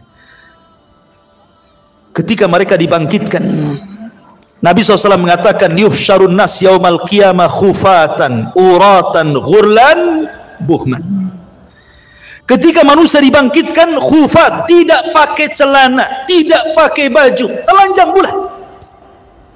Kemudian tidak dikhitan, kemudian tidak pakai sandal, kemudian tidak membawa harta di badan. Mau siapapun anda mau presiden, mau menteri, mau orang kaya, dibangkitkan sama. Karena di hari itu Tidak ada yang membedakan antara si kaya dengan si miskin, si pejabat dan si rakyat. Semua sama. Dibangkitkan seperti itu. Lalu apa yang disombongkan? Di padang mahsyar itu macam-macam harus yang dibangkitkan. Ada yang dibangkitkan kecil sekali, sehingga dia harus terseok-seok dengan orang-orang yang besar, hampir terinjak kakinya. Mereka lah orang-orang yang sombong di dunia. Allah bangkitkan seperti zarrah di akhirat, seperti kecil, seperti semut di tengah-tengah orang besar, sehingga terseok-seok harus menghindari larinya kaki orang tuh. Ya, di dunia dia merasa besar, sombong. Di akhirat Allah kecilkan. Ada yang berteriak-teriak, ya Rabb, ya Rabb, tapi Allah tidak memandangnya. Allah tidak mengajak bicara dengannya. La yanzurullahu yaumal qiyamah. Allah tidak akan melihatnya walaupun dia berteriak, ya Rabb, ya Rabb, ya Allah, ya Allah. Ada orang-orang yang tidak akan dilihat oleh Allah pada hari kiamat. Ada orang-orang yang tidak akan disucikan oleh pada hari kiamat, tidak akan diajak bicara oleh Allah pada hari kiamat. Ada orang-orang yang lari, tetapi mereka berjalan dengan kepala kakinya di atas. La haula wala quwata illa billah. Bagaimana caranya? Allahu a'lam. Allah atas segala sesuatu maha mampu menjalankan orang dengan kepalanya kakinya di atas. Ada orang-orang yang berjalan dengan buta, sehingga dia mengatakan, ya Rabbi lima hasyartani a'ma wa qad kuntu basira. Ya Rabb, di dunia aku melihat, kenapa di sini buta, katanya. Macam-macam orang itu di padang mahsyar itu, ikhwan. Karena orang dibangkitkan itu ala ma mata alaih, sebagaimana kematiannya. Ada ketika di dunia dia menusuk-nusuk untuk bunuh diri, maka ketika dibangkitkan di tangannya sudah ada pisau sedang menusuk-nusuk badannya. Ya, bayangkan, manusia dibangkitkan itu macam-macam bentuknya. Baru kemudian manusia dikumpulkan di satu tempat. Disinilah terjadi faslul qadha. Yang pertama kali faslul qadha, di mana Allah Subhanahu wa taala akan membentangkan mahkamah peradilan di tengah-tengah manusia.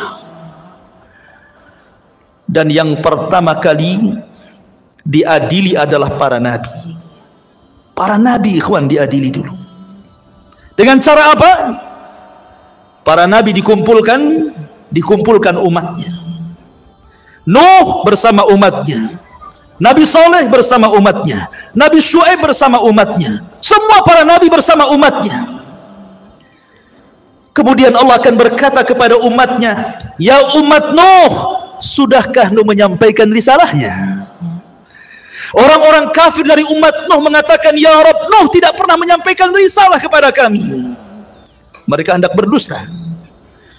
Kemudian Allah mengatakan, ya Nuh, lihat, engkau belum pernah menyampaikan risalahku kepada mereka. Kenapa kau tidak sampaikan?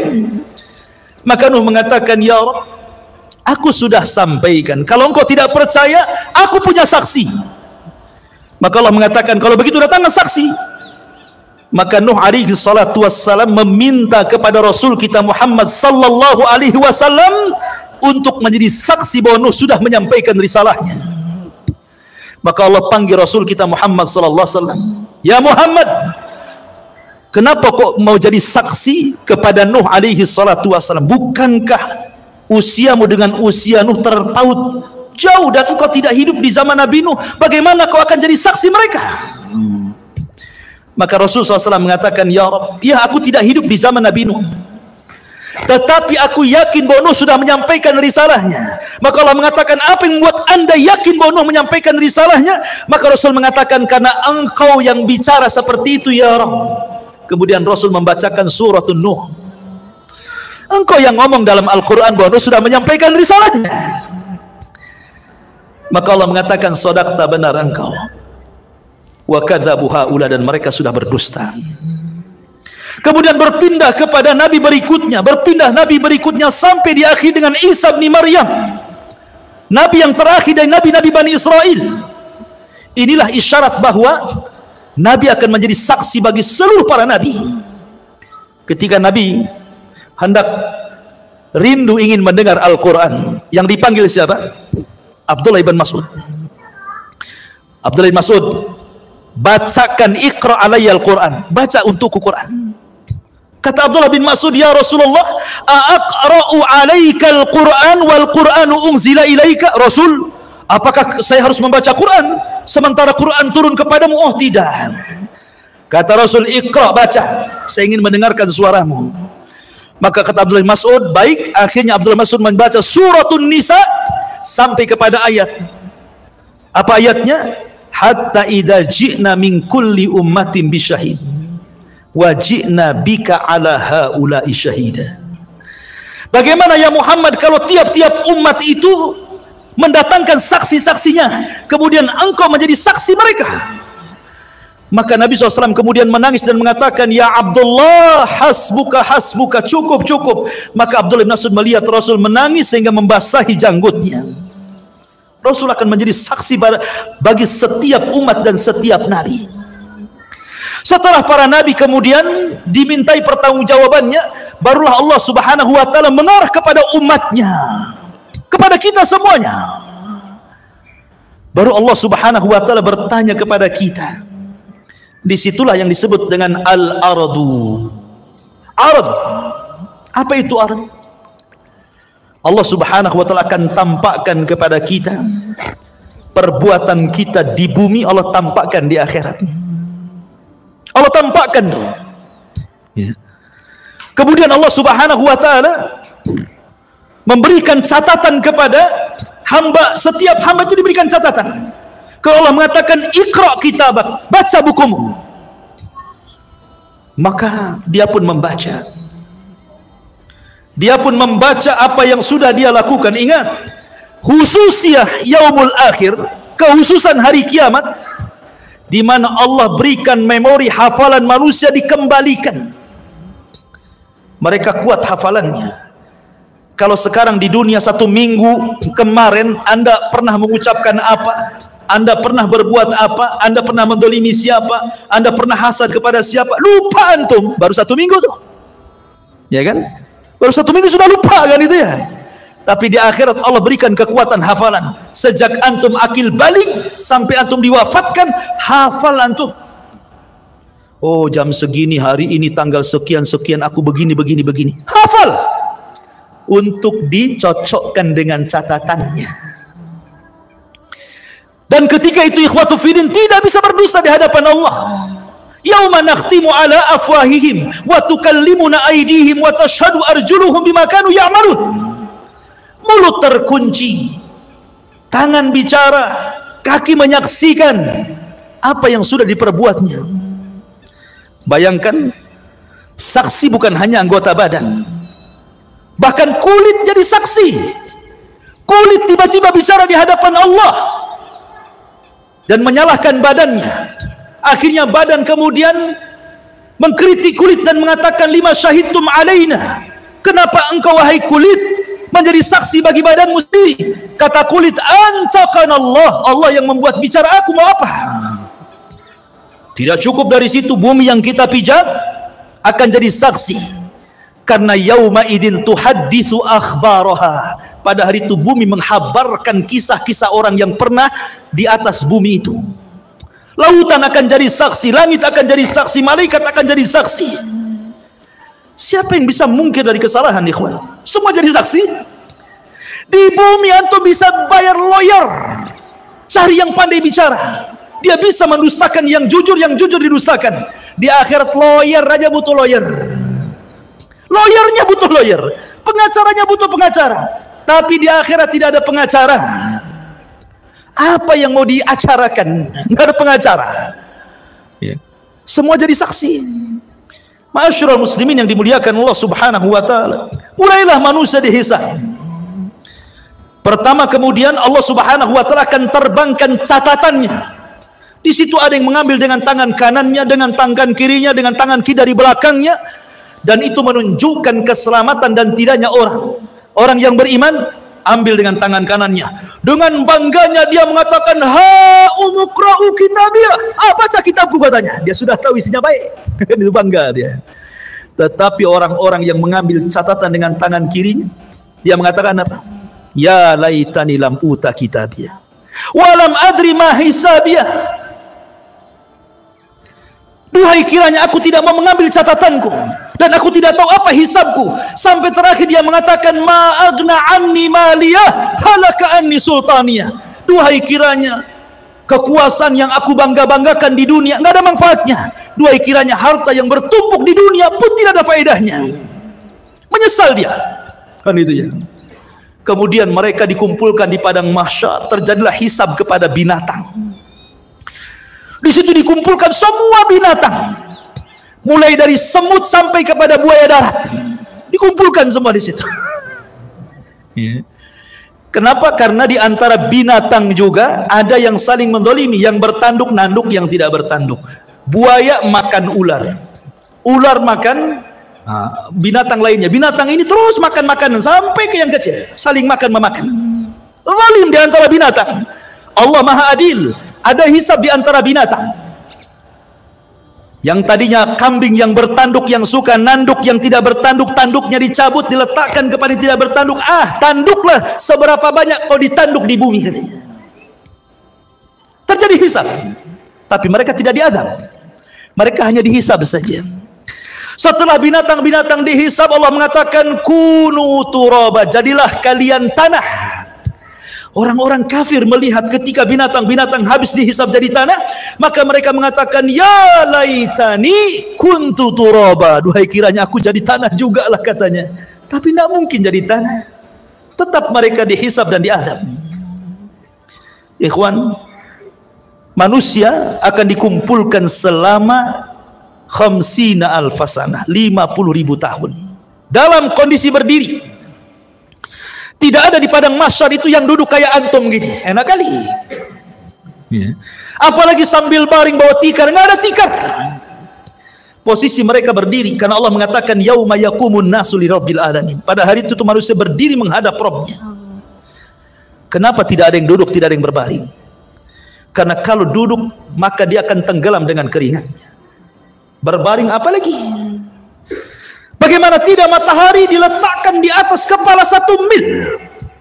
Ada orang yang bercucuran dengan keringat sehingga tenggelamlah dia dengan keringatnya. Ada yang keringatnya sedada, ada yang keringatnya sepusar, ada yang keringatnya selutut, sesuai dengan amalannya. Sesuai dengan amalannya. Dan hari itu hari yang haus sekali. Makanya orang-orang yang berhasil meminum dari telaga Rasul, lam yadma abada, dia tidak akan haus selamanya walaupun matahari di atas kepala. Likulli nabi haudun, setiap nabi punya telaga, dan yang paling besar telaga Rasul, jumlah gelasnya sejumlah langit di bumi, sejumlah langit yang ada di, sejumlah bintang yang ada di langit. Warna telaganya lebih putih dibandingkan air susu, lebih manis dibandingkan madu. Siapa yang meminumnya tidak akan haus selamanya. Adakah dari umat Rasul yang tidak akan minum? Ada. Ketika ada orang-orang yang hendak mendekati telaga Rasul di padang mahsyar itu, tiba-tiba dihalau para malaikat. Kemudian Rasulullah SAW berteriak-teriak, ummati, ummati, ya Rabb, itu kan umatku, biarkan mereka minum. Lihat bagaimana rahmatnya Rasul pada umatnya. Tapi Allah mengatakan, ya Muhammad, innaka la tadri ma ahdatsu ba'daka, innahum khayyaru wa baddalu. Hai Muhammad, kau enggak tahu apa yang terjadi dengan umat mereka, sudah merubah-rubah petunjukmu, sudah merubah-rubah sunnahmu. Biarkan mereka tidak minum. Ma'asyiral muslimin yang dimuliakan Allah Azza wa Jalla, manusia akan tenggelam dengan keringatnya. Kemudian manusia pun bingung karena mereka harus berdiri, entah apa yang harus dilakukan mereka.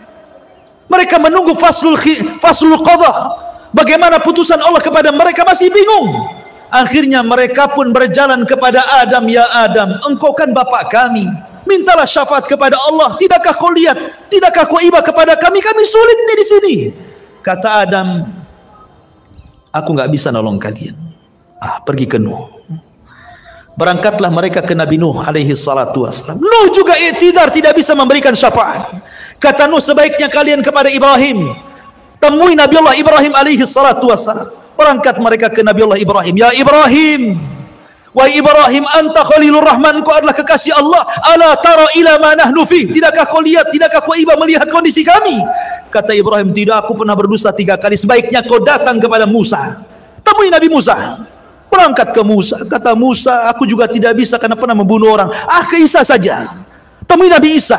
Isa tidak menyebutkan uzurnya, tapi datangi Rasul Muhammad sallallahu alaihi wasallam. Datanglah mereka kepada Rasulullah. Baru kata Rasul, ana laha, kan ku coba. Rasul sujud di bawah arsy Allah dengan sujud yang lama, sampai Allah datang dan mengatakan, irfa ra'saka ya Muhammad, angkat kepalamu wahai Muhammad. Qul tusma, katakan kau didengar.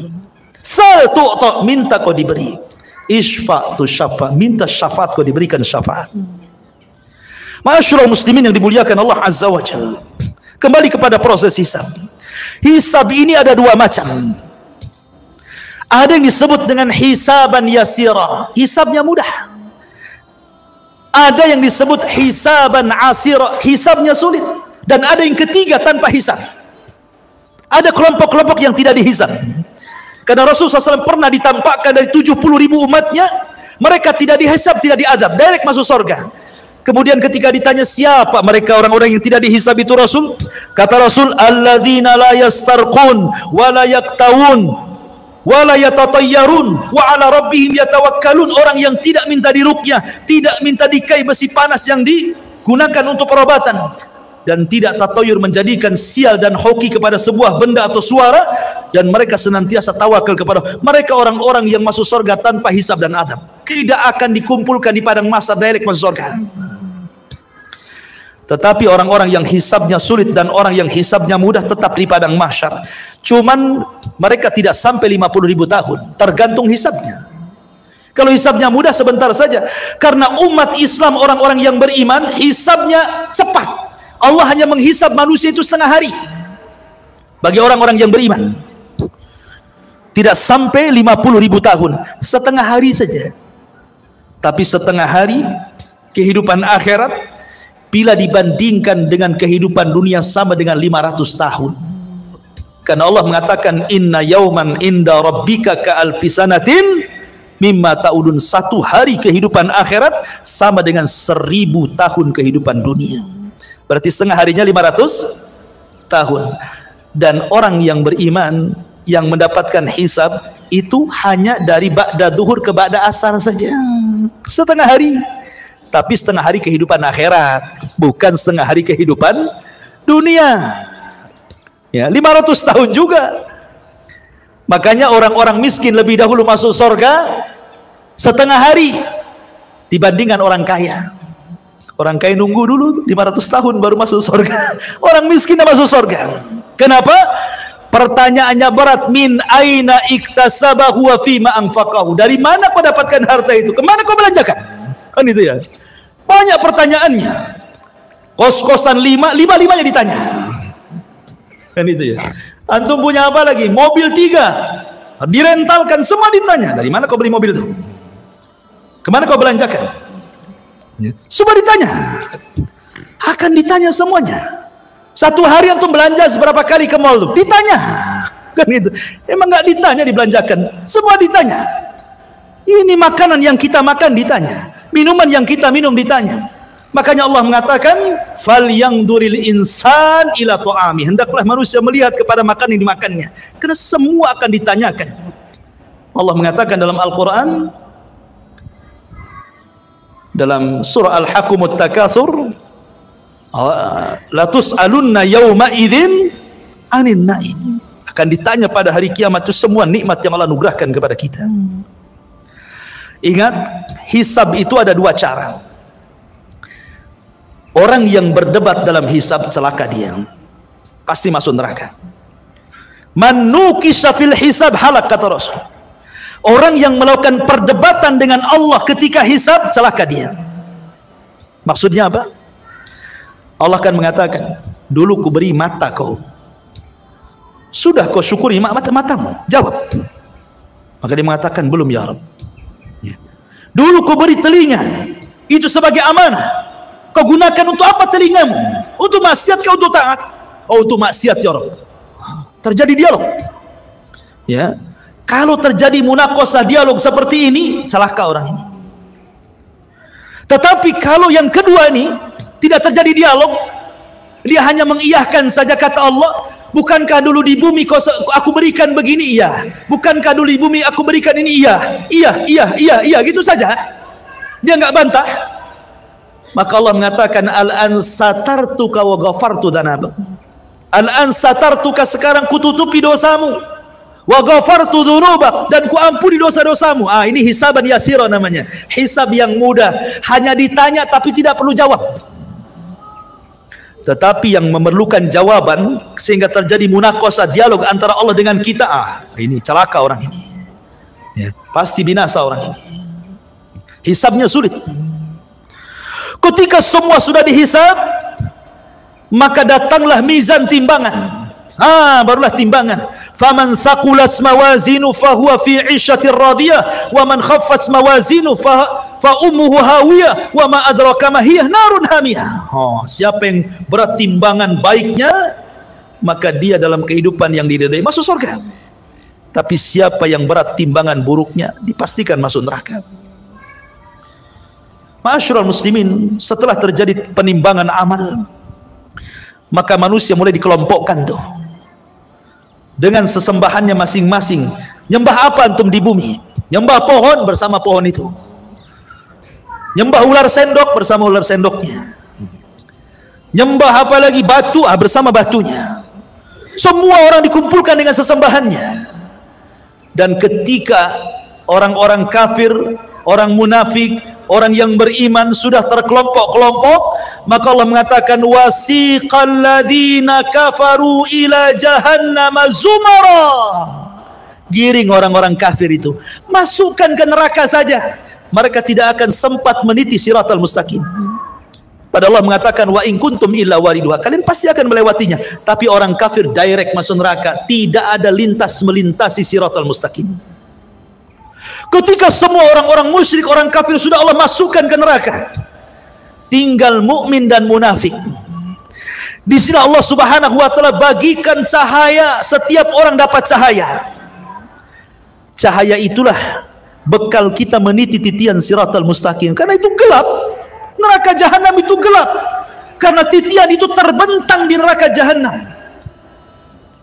Karena Allah Subhanahu wa taala mengatakan wa jaa rabbuka wal malaku saffan saffa wa ji'a bi jahannam yauma idzin yatadzakkarul insan anna lahu dzikra.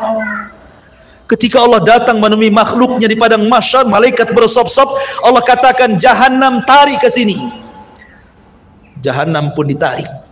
Jahanam punya 70.000 tali kekang. Satu tali kekang ditarik 70.000 malaikat. Besar. Ya. Kemudian di hadapan manusia, kemudian Allah bentangkan di situ siratal mustaqim, jisrun, jembatan yang terbentang di antara neraka jahanam. Jembatan itu halus, lebih halus dibandingkan rambut, lebih tajam dibandingkan pedang. Bahkan jembatan itu akan berlenggak-lenggok, dia tidak diam dan licin. Hanya orang-orang yang ditakdirkan bisa melintasi titian itu. Dan yang pertama meniti jembatan itu adalah Nabi SAW. Ketika Nabi SAW sudah meniti sirat, maka Nabi akan berdiri di ujung titian yang sudah dia sampai di situ, di kontara. Setiap ada umatnya lewat, Rasul mengatakan, ya Rabbi salim salim, ya Rabb selamatkan, selamatkan, selamatkan, selamatkan. Saking kasihannya Nabi dengan kita. Ada yang melewati titian seperti kilat, sudah sampai di sana, gitu ya. Ada yang seperti angin, sudah di sana. Ada yang seperti kuda balap, sudah di sana. Ada yang seperti lari kencang. Ada yang merangkak-rangkak. Ada yang terkena kalalib, ya. Ada yang kemudian jatuh berdiri. Ada yang kemudian nyemplung dari titian itu ke jahanam. Kata Rasul ketika duduk bersama para sahabatnya, ada semacam bunyi besar, tur gitu ya. Kata Rasul mengatakan, tahukah kamu itu suara apa? Sahabat mengatakan, tidak tahu wahai Rasul. Itu batu segede unta 70 tahun yang silam jatuh dari titian dan baru sampai sekarang di intip neraka jahanam. Artinya kalau orang jatuh dari titian sampai neraka itu 70 tahun itu baru sampai di dasar jahanam, naudzubillah. Ya. Ma'asyiral muslimin, maka satu persatu orang-orang munafik diberikan, orang-orang beriman diberikan cahaya. Orang munafik diberikan cahaya, kadang padam, kadang terang, kadang padam, kadang terang. Ketika berjalan mereka mengatakan, naktabis min nurikum, hei orang yang beriman, tunggu dulu, aku ikut cahayamu. Kata orang beriman, ambil lagi kau cahaya di belakang, katanya. Emang Di dunia orang munafik bisa menipu orang-orang yang beriman. Yukhadi'una Allah walladzina amanu. Mereka menipu Allah dan orang-orang yang beriman. Di titian siratal mustaqim, orang yang beriman tidak mungkin ditipu lagi. Ya. Ma'asyiral muslimin, ketika semua terseberangi semuanya, sampailah mereka di sebuah tempat namanya Qantoroh. Qantoroh itu depannya pintu sorga. Sampai di sini keletihan orang-orang yang beriman? Tidak. Di sini ada kisos. Di sini Nabi SAW mengatakan, atadruna mal muflisu hadil ummah, tahukah kamu siapa yang bangkrut dari umat ini? Kata sahabat, ya Allah saja orang bangkrut, orang yang gulung tikar, orang yang kalah, orang yang usahanya bangkrut, bankrupt dan yang lainnya. Kata Rasul, bukan itu. Orang yang bangkrut adalah orang yang datang pada hari kiamat membawa pahala solat, pahala zakat, pahala sedekah, pahala puasa, pahala ini, pahala itu, tapi di satu sisi dia pernah mendolimi si fulan, mengambil harta si fulan, menumpahkan darah si fulan, mencaci maki si fulan, merendahkan si fulan. Akhirnya di kantor ini terjadi kisos. Padahal depan pintu sorga tuh, supaya orang yang masuk sorga mendapatkan keadilan, supaya dalam hatinya tidak ada lagi dongkol dengan kawannya, supaya ketika masuk sorga di wanaza'na ma fi suduruhum min ghillin ikhwana, Allah cabut perasaan dengki sehingga menjadi bersaudara dalam sorga. Karena orang-orang penduduk sorga itu satu hati. Kalau kita akan berhati-hati, ada yang dengki, ada yang iri, ada yang benci, ada yang marah, ada yang emosi, kan itu ya. Supaya tidak ada itu, maka terjadi kisos di sini. Ya. Hei, dulu kau sudah memukul aku, sini kamu. Mana pahalamu? Diambil pahalanya. Nih dosaku. Ketika kemudian dia sudah tidak punya pahala karena sudah dikasihkan orang banyak, karena banyak yang didolimi, dia mengatakan, mana pahalamu? Aku tidak punya pahala, sudah habis. Kalau gitu ambil dosaku saja, katanya. Oh gitu ya. Fa in faniyat hasanatuhu, kalau sudah habis kebaikannya, maka nggak dilempar dosanya kepada dia. Pada sudah dikontoro, dilempar lagi ke belakang ke neraka. Ketika kisos sudah terjadi, ini kisos sesama orang yang beriman ya. Kalau kisos dengan orang kafir, kisos dengan binatang, dolim kepada binatang, dolim kepada orang kafir, dolim sesama orang kafir, dolim orang-orang yang beriman kepada orang kafir atau orang kafir kepada beriman, ini sebelum titian. Sebelum titian, nah itu dolim di situ. Kisosnya itu. Tetapi di kantor itu hanya khusus orang beriman saja, karena sudah mau masuk surga masalahnya. Bahkan orang-orang yang dibunuh akan datang menghadap Allah tanpa kepala. Dalam hadis Abdullah bin Abbas radhiyallahu anhu itu, tangan kirinya membawa kepalanya. Walaupun ketika di bumi tidak dibunuh dengan cara dipenggal kepala, tapi nanti pada hari kiamat orang yang dibunuh itu seperti itu bentuknya. Lehernya nggak ada, kepalanya dipegang oleh tangan kirinya, tangan kanannya menyeret orang yang membunuhnya, kemudian menghadap Allah dan mengatakan, ya Rabb, sal hadza lima qatalani. Tanya orang ini, kenapa kau bunuh aku? Kenapa dia bisa membunuhku? Dan bayi-bayi yang dilempar hidup-hidup kemudian mati, seperti orang-orang yang punya anak dari hasil zina kemudian malu, dilemparlah anak itu ke solokan, ke tong sampah, ke kardus, akhirnya mati. Maka Allah mengatakan, wal mau'udatu su'ilat bi ayyi dzambin qutilat. Bayi-bayi itu akan membawa kepalanya menghadap Allah dan mengatakan, ya Rabb, sal hadza lima qatalani. Tanya ibuku kenapa dia membunuhku, tanya bapakku kenapa dia membunuhku. Semua akan ada kisah, ikhwan. Hati-hati ya. Tapi kalau sudah tidak ada kisos lagi, baik antara orang kafir dengan orang yang beriman atau sebaliknya, manusia dengan binatang atau sebaliknya, kemudian kisos terjadi antara orang yang beriman dan sudah selesai, maka manusia berjubel di pintu sorga. Sayati alaikum zaman kadidum minaz ziham. Akan datang, kata Rasul, zamannya manusia akan berdesak-desakan di pintu sorga. Padahal mereka sudah diponis masuk sorga, tidak mungkin masuk neraka, tapi tidak bisa masuk sorga juga karena pintunya tertutup. Semua para nabi berusaha membuka, tidak bisa, tidak diizinkan malaikat ridwan. Tiba-tiba di tengah-tengah manusia yang sudah diponis masuk surga itu, muncullah seorang laki-laki, sayyidul anbiya'i wal mursalin, sayyidul awwalina wal akhirin, Muhammad sallallahu alaihi wasallam, nabi kita, qudwah kita, rasul kita, mendekati pintu dan membuka pintu surga dengan mengetuknya, assalamu alaikum. Maka Ridwan mengatakan, waalaikumsalam, man, siapa kamu? Kata Rasul, ana Muhammad, saya Muhammad. Kata malaikat Ridwan, bika umirtu alla aftah li ahadin qablak, aku diperintah Allah untuk tidak membuka pintu surga kecuali kau yang minta. Kata Rasul, ana awal man aftatihu babal jannah, sayalah orang yang pertama kali membuka pintu surga. Dibentanglah pintu surga. Pintu surga ini ada yang meneriak, ada yang berteriak. Jadi Allah Subhanahu wa taala meletakkan para pemanggil di pintu-pintu surga. Kalau dia ahli salat, duya min babis salat. Hei pakar-pakar salat, kau ke sini, masuknya di sini, jangan di situ. Yang pakar puasa sunnah, puasa Senin Kamis, Ayyamul Daud, pokoknya ahli puasa, ada pintunya dari pintu royan. Ahli puasa, sini dari pintu royan, jangan pintu itu. Pintu jihad mengatakan, yang mati syahid lewat sini. Pintu tobat, yang tobat lewat sini.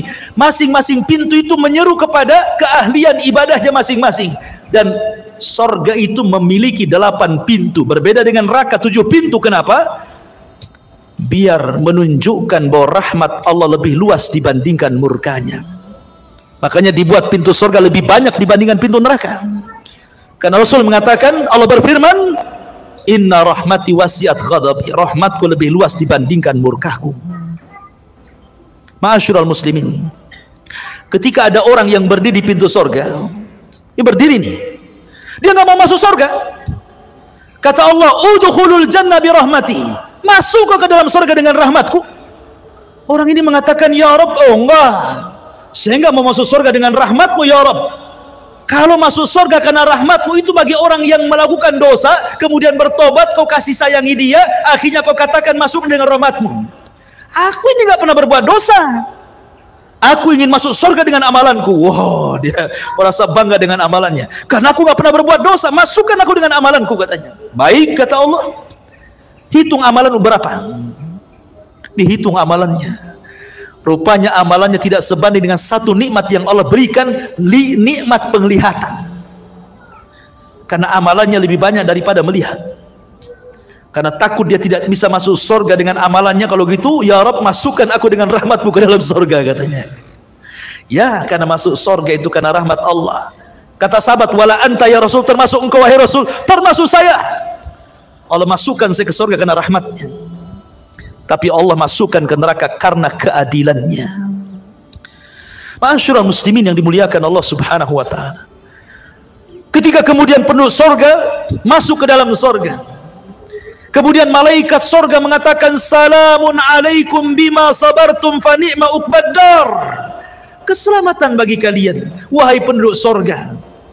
Pertama kali tahiyatus salam, salamun qaulan mir rabbir rahim. Allah pun mengucapkan salam.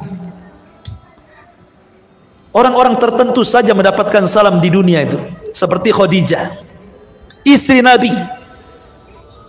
Kata Nabi SAW, Rabb dan Jibril menitipkan salam kepadamu ya Khadijah. Wah, tidak semua dapat salam dari Allah dan malaikat Jibril itu. Hanya orang-orang tertentu seperti Khadijah, karena Rasul yang mengatakan Allah dan Jibril menitipkan salam. Tapi orang masuk surga semua akan dapat salam dari Allah, salamun qaulan mir rabbir rahim. Ya, mereka dapat salam. Dan salam itu artinya selamat, karena di surga tidak ada aib. Di surga itu selamat semuanya, tidak ada orang yang lisannya kotor, tidak ada di surga itu. Tidak ada tukang gibah, tukang gunjing, tukang caci, tukang maki, tukang merendahkan, tidak ada. Nggak ada yang dendam, nggak ada. Sampai kepada istri-istri tidak ada cemburu kalau antum bersama bidadari, karena semua jadi salam, selamat semuanya. Selamat aib, dari aib selamat. Antum tidak kencing, antum tidak berak, antum tidak meludah, antum tidak mengeluarkan dahak, antum tidak ada congeknya, bahasa gitu. Pokoknya selamat badannya. Sampai-sampai ditanya Rasul, kalau hari-hari makan minum, cemana beraknya, cemana kencingnya? Kata Rasul, berak dan kencingnya dengan keringat, dan keringatnya seperti minyak misi, itulah berak dan kencingnya penduduk surga, katanya. Wah, luar biasa. Ya. Selamat badannya. Wanitanya tidak haid, tidak ada nifas, Tidak ada bau ketiak di sorga itu, semua wangi. Dunia antum harus bawa apa tuh? Kadang-kadang dikasih kapur barus ketiak. Di bumi kan gitu ya. Di sorga nggak ada bau, nggak ada bau-bau di sorga itu, karena selamat badannya. Ya. Di sorga tidak ada nenek-nenek. Di zaman Rasul ada nenek-nenek datang kepada Rasul, aku masuk sorga nggak Rasul? Kata Rasul, nenek-nenek nggak masuk sorga. Gitu. Nenek ini menangis, pergi dia. Kemudian Rasul mengatakan kepada sahabat, bilang sama nenek itu, bukan berarti nenek itu nggak masuk sorga, maksudnya di sorga nggak ada nenek-nenek. Bacakan ayat inna ansha'na hunna insha'an wa ja'alna hunna abqara uruban atraba. Kami jadikan nenek-nenek jadi gadis-gadis usianya 33 sampai 34. Semua sama usianya segitu. Ya. Dan sorga itu nikmatnya yazdah, bertambah dan bertambah. Ada sukul jannah, pasar sorga. Pasar ini setiap Jumat kalau di bumi, kalau di sorga namanya Yaumul Mazid, hari tambahan nikmat. Semua penduduk sorga ke pasar, yang laki-lakinya itu berjumpa dengan kawan-kawannya di pasar itu. Kemudian ngobrol cerita pengalaman antum di dunia. Kita kan pernah ngaji di Odessa dulu, kenal nggak antum di samping sana? Nanti itu bicarakan semua itu, akan teringat dengan kehidupan dunia. Jadi pembicaraan nanti di pasar itu, pembicaraan kita di dunia, obrolan kita, bercandaan kita, semua akan dibicarakan di pasar surga itu. Di pasar surga itu ada jual beli, ya. Hanya untuk berjumpa dengan kawannya, ngobrol, minum, makan di situ enak-enak. Kemudian sebelum pulang habar riyah. Tiba-tiba Allah Subhanahu wa taala hempaskan angin, membawa debu, kemudian mengenai jasad-jasad orang yang ada di pasar sorga itu, fayazdad husnan wa jamala, maka dia akan bertambah gantengnya, bertambah sehatnya, bertambah kekarnya, bertambah indah. Ketika pulang istrinya nggak kenal, laqad izdastum husnan wa jamala, wahai suamiku, kenapa kau makin tampan, makin ganteng, makin itu gitu. Dalam kisah Israiliyat disebutkan, ini Israiliyat lagi ya. Jadi di pasar-pasar surga itu banyak gambar macam-macam. Ya, mungkin kalau di dunia itu antum tahu tukang cukur, kan banyak tuh gambarnya kan.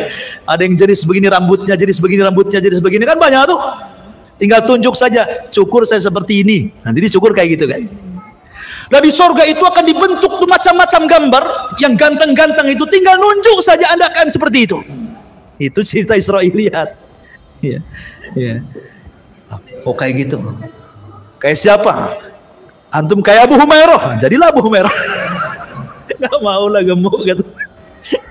Jadi mereka pulang itu, berjumpa dengan istrinya, kata istrinya, laqad izdaztum husnan wa jamala. Hei suamiku, kenapa kau makin ganteng? Kata suaminya, kau juga kenapa makin cantik, katanya.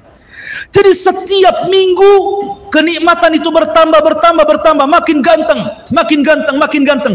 Makanan hari ini kalau dimakan besok lebih nikmat, kalau dimakan lusa lebih nikmat, dimakan lusanya lagi lebih nikmat, makin nikmat. Coba antum makan mangga, dibiarkan 1 bulan. Hari ini makan mangga, besok mangga dibiarkan 1 bulan. 1 bulan depan antum makan tuh mangga. Nanti atau setahun antum ada tinggal peloknya saja itu kan. Di sorga itu makin hari makin nikmat. Ya, kan luar biasa tuh. Makin hari makin ganteng. Coba antum hari-hari ke pasar sini, makin ganteng atau makin kusut tuh? Makin kusut kan itu. Stres, apalagi bawa istri yang dicatat beli bawang, pulang beli baju pula kan. Stres lagi. Makin turun alisnya. Ya. Ma'asyiral muslimin yang dimuliakan Allah Azza wa Jalla, ketika orang masuk surga, pertama yang dimakan apa? Dan pertama yang diminum apa? Yang pertama dimakan itu kabidil hut, hatinya ikan paus. Tentu ikan paus akhirat, bukan ikan paus di Saus kayak kan, istilah ikan paus. Kemudian makan air jahe. Jahenya jahe sorga. Kata Abdullah bin Abbas, dunia dan sorga itu hanya mirip nama, tapi hakikatnya berbeda. Di dunia ada jahe, air jahe, wedang jahe. Di sorga ada wedang jahe. Hanya kesamaan nama, tapi hakikatnya berbeda. A'dadtu li ibadis salihin ma la ainun ra'at wa la udhunun sami'at wa la khatara ala qalbi bashar. Ya. Kenikmatan di sorga itu tidak bisa dilihat mata, didengar telinga, terlintas pun tidak. Bagaimana caranya menggambarkannya? Jadi hanya kemiripan nama saja. Di sorga ada pisang, di dunia ada pisang. Tapi pisang sorga beda rasanya. Di sorga ada madu, di dunia ada madu, beda madu sorga. Di sorga ada khamar, di dunia juga ada khamar, beda. Khamar di dunia ini paling rendah sakit kepala orang minum, paling tinggi teler tidur di got. Ya.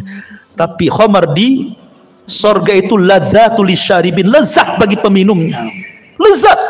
Ya, Ma'asyiral muslimin, dan di sorga Allah sudah peruntukkan satu orang mendapatkan 2 istana minimalnya. Karena Allah mengatakan waliman khafa maqama rabbih jannatan, bagi orang yang takut Allah sediakan 2 istana.